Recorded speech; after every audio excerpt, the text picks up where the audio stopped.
So good day everybody, welcome back to part 2 of my sunset landscape, which was done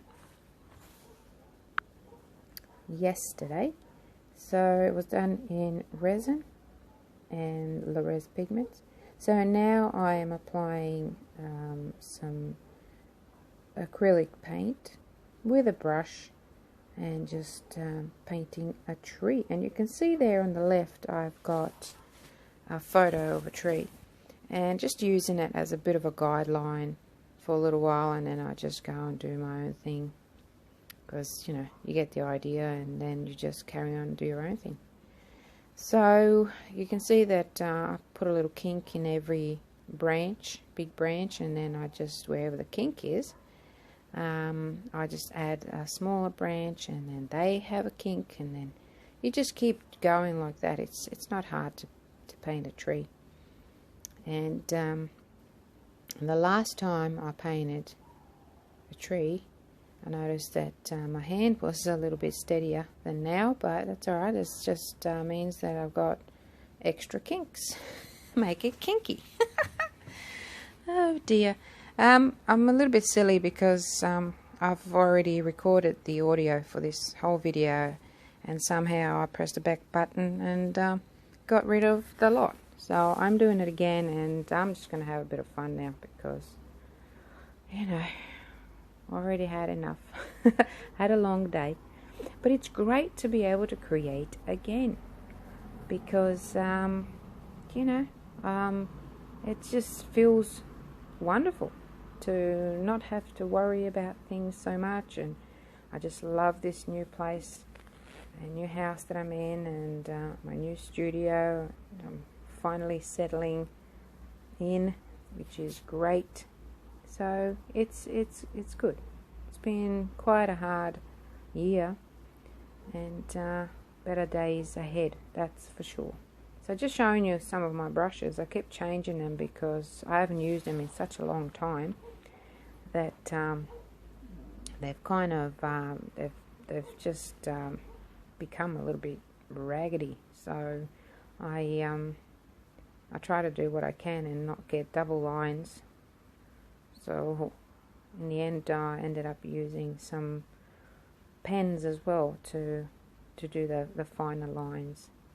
So I'll just keep going like this with my branches, just adding smaller ones and filling it in a little bit, but not too much. Like, you can really go to town with adding more branches to it. Wasn't what I wanted to do, and I really didn't want to do a fancy tree. I just wanted to do an ordinary tree. It's not a tree of life, so I don't have any curly branches or anything like that. Just a regular old tree. It's not perfect, but that's how nature is. It's perfect within itself, just the way it is. So that's what I'm doing.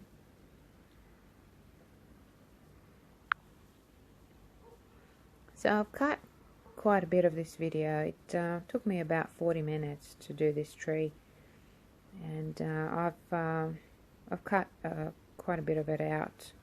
So don't be surprised if you see new branches appear out of nowhere.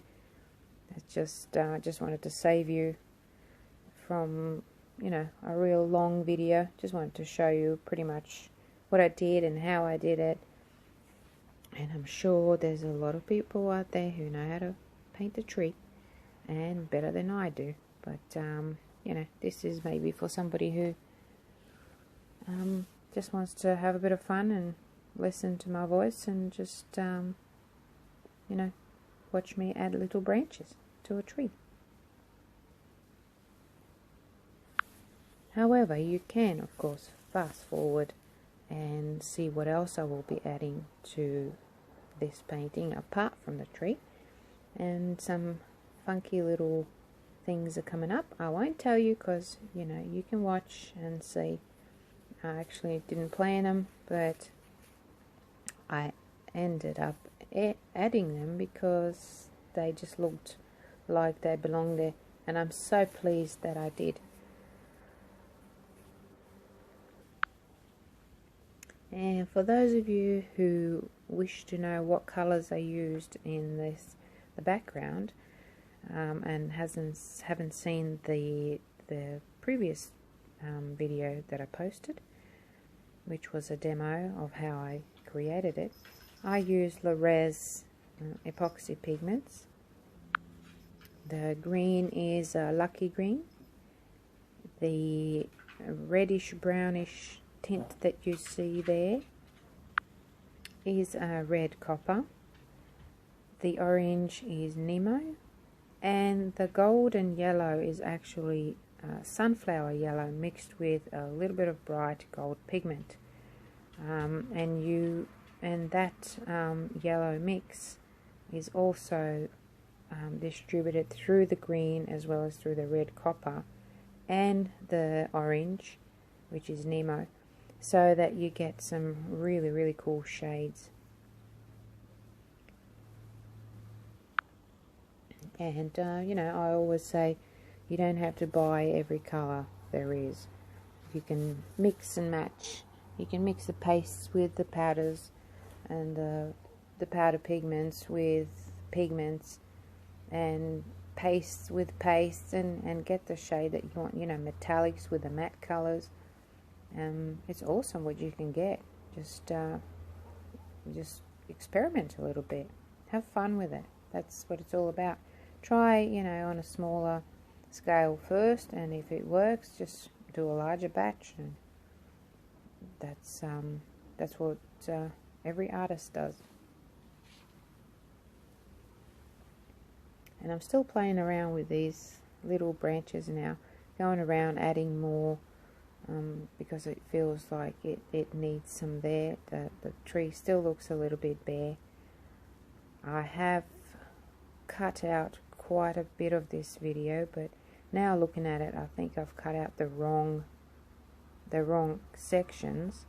You'll still get to see the whole video, everything that's important, but I'm thinking, you know, I'm pretty sure that I cut out a larger section of this tree painting, but now I'm wondering whether I did or not. It doesn't look like I did. And also I've noticed further down the video that some of the areas I was planning on, and I'm pretty sure I did it, zoomed in some sections so that you can have a closer look of what I'm doing, but it didn't really do it in the areas that I want it to. So I don't know what happened with this editor. Just gonna have to keep a good eye, and I trusted it, so I didn't really watch the whole video first. I trusted it and decided just to do the audio, so after saving it. So, you know, you're just going to have to bear with me and maybe imagine some things, but you will definitely see what you need to see.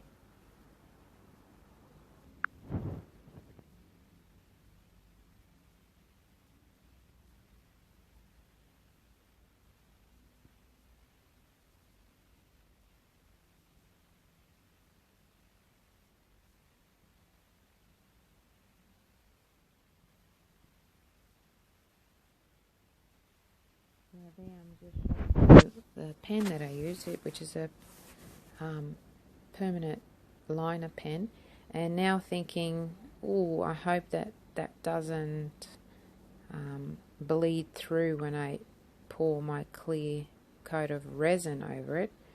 So that will be a good test, and if it does bleed through, I'll be in a lot of trouble, but let's just hope it doesn't. I didn't really do a lot with this pen, just a few little thin lines that I needed, but they can cause a lot of trouble if it bleeds through. So I'm just going to have to improvise, I think.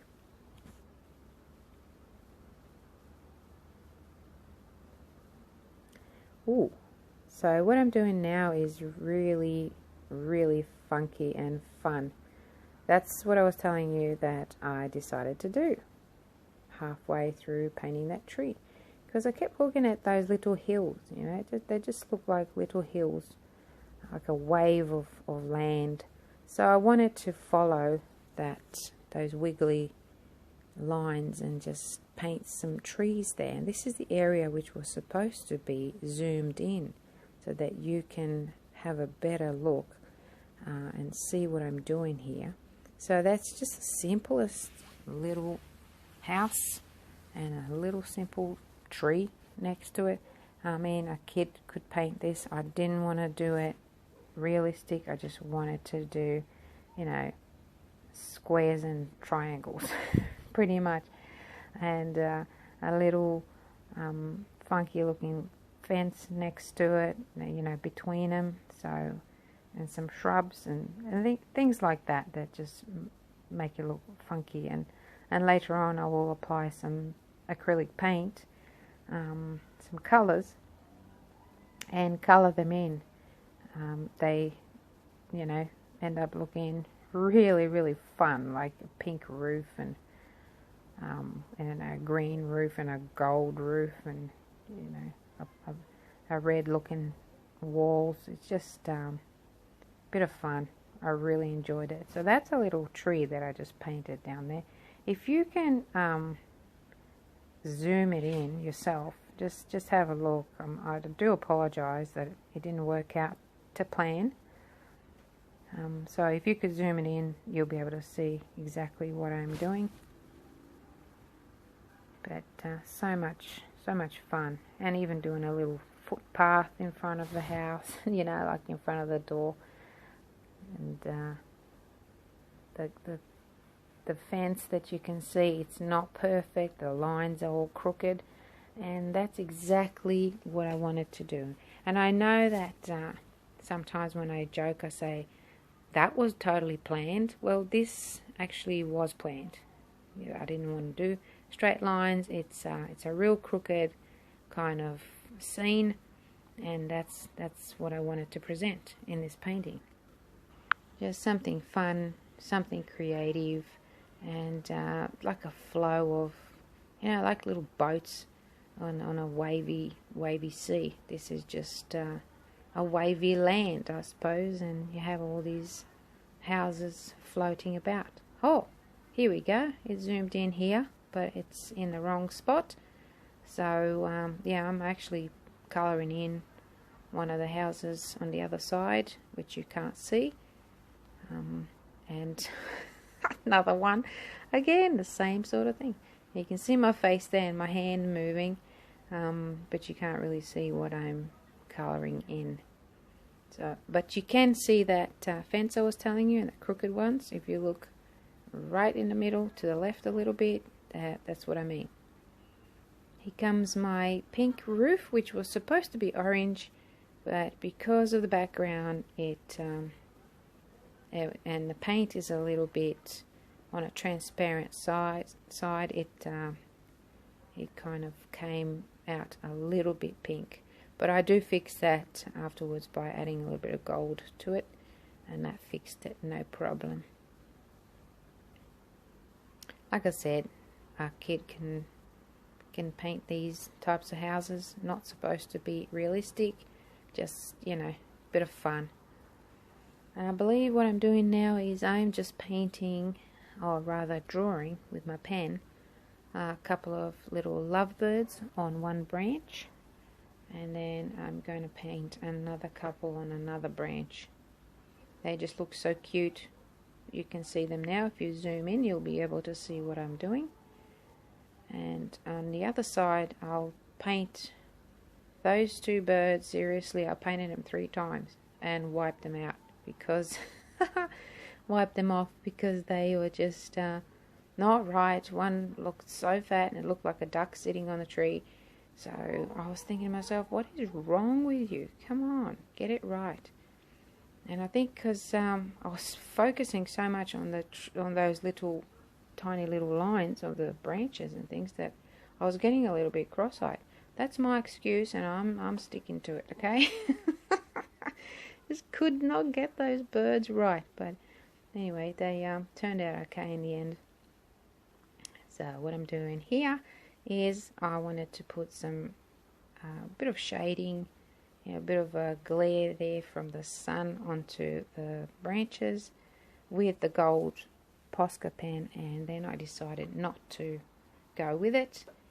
I think main reason is, and I'll be honest, it was going to take too long, and I really would have rather have done it with a brush, but like I said, those brushes, they were just a little bit too old and worn out a little bit, so I wasn't getting a really nice straight line.